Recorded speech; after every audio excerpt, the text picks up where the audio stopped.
سلام به دوستان عزیزم. از جلسه پیش یکی از سوالاتی که خیلی از دوستان پرسیده بودن در مورد باورهای محدود کننده گفتن که ما میخوایم که باورهای محدود کنندمون رو تغییر بدیم، اما چی کار باید بکنیم؟ ببینید، مهمترین گام و اولین گامی که باید برداریم برای تغییر باورهای محدود کننده این هستش که اونها رو شناسایی کنیم و بهشون متوجهشون بشیم، هوشیار بشیم نسبت بهشون. شما فرض کنید که توی یه اتاقی زندگی میکنین برای سالها که این اتاق 2 پنجره داره. یک پنجره به سمت یک زباله‌دونی هست که توش پر از آشغاله و یک پنجره دیگه به سمت یک باغ زیبا و پر از گل‌های معطر هست. حالا شما سالهایی که دارید زندگی میکنید و سالهایی که دارین رنج میکشین از بوی بد و بدون اینکه متوجه باشین میایین از خوشبو کننده هوا استفاده میکنین برای اینکه این بوی بد رو از بین ببرید، تا اینکه یک روزی متوجه میشین که در واقع این بوی بد به خاطر اون پنجره‌ای هستش که باز به سمت زباله‌دونی. پس میشه چی؟ مرحله اول آگاه شدن، هوشیار شدن به اینی که شما دارین بوی بد رو تجربه میکنین و اینی که بوی بد به خاطر این پنجره باز به سمت زباله‌دونی هست. مرحله دوم چی؟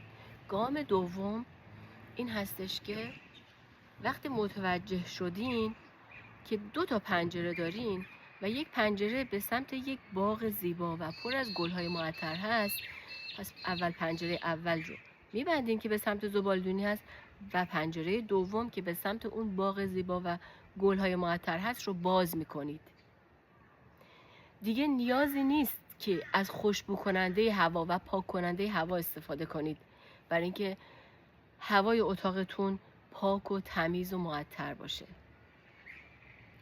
حالا باورهای محدود کننده هم به همین شکل هست.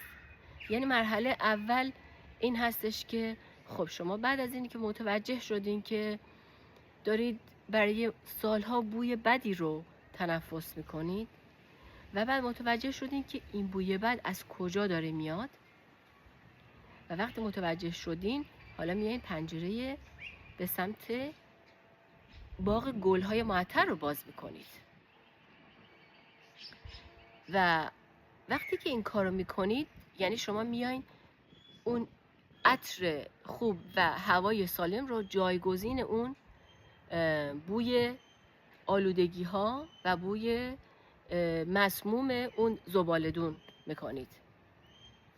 یا مثلا اگر بخوایم یه مثال دیگر در نظر بگیریم، شما فرض کنید که یک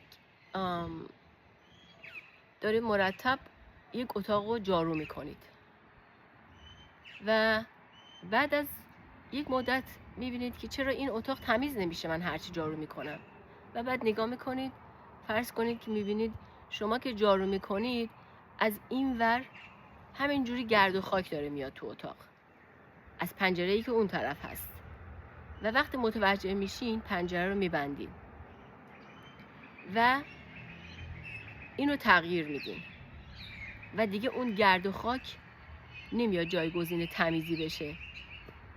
یا مثلا فرض کنید که وقتی که یک بچه کوچولو داره یک کار خرابکاری انجام میده، شما کافیه بهش نگاه کنید. وقتی که متوجهش میشین و بهش نگاه میکنید بدون اینکه هیچ صحبتی بکنید ببینید که رفتار اون بچه تغییر میکنه. یعنی به خودش میگه ای وای به من دارن نگاه میکنن. پس مرحله اول تغییر هر باور محدود کننده آگاه شدن نسبت بهش هست و هوشیار شدن بهش. یعنی باید تماشاش کنین، متوجهش بشین و وقتی که متوجهش بشین، بعد اون موقع میتونین تغییرش بدین. و اینی که ذهن همش میپرسه خب من میخوام تغییرش بدم، الان چی کار کنم؟ ببینید چه کار کنم در واقع یک سوال منحرف کننده هستش، چون ما کاری رو نباید بکنیم، ما باید بهش آگاه بشیم، هوشیار بشیم نسبت بهش. و وقتی که هوشیار بشیم، اون موقع براش فضا ایجاد میکنیم که تغییر بکنه. و دوست دارم که نظرتون رو بدونم در مورد اینی که شما چه برداشتی میکنید از این مفهوم تغییر باورهای محدود کننده و اینی که در واقع این سوالی که مرتب توی ذهنتون میچرخه مساوی هستش با رزیستنس، یعنی مقاومت در برابر انتخاب هوشیار شدن. چون هوشیار شدن کار نیست، یک وضعیت از بودن هستش، چیزی که ما براش آفریده شدیم، یعنی باشیم نه اینکه انجام بدیم. امیدوارم روز خوبی داشته باشید و دوست دارم نظراتتون رو و سوالاتتون رو بدونم. روزگارتون خوش.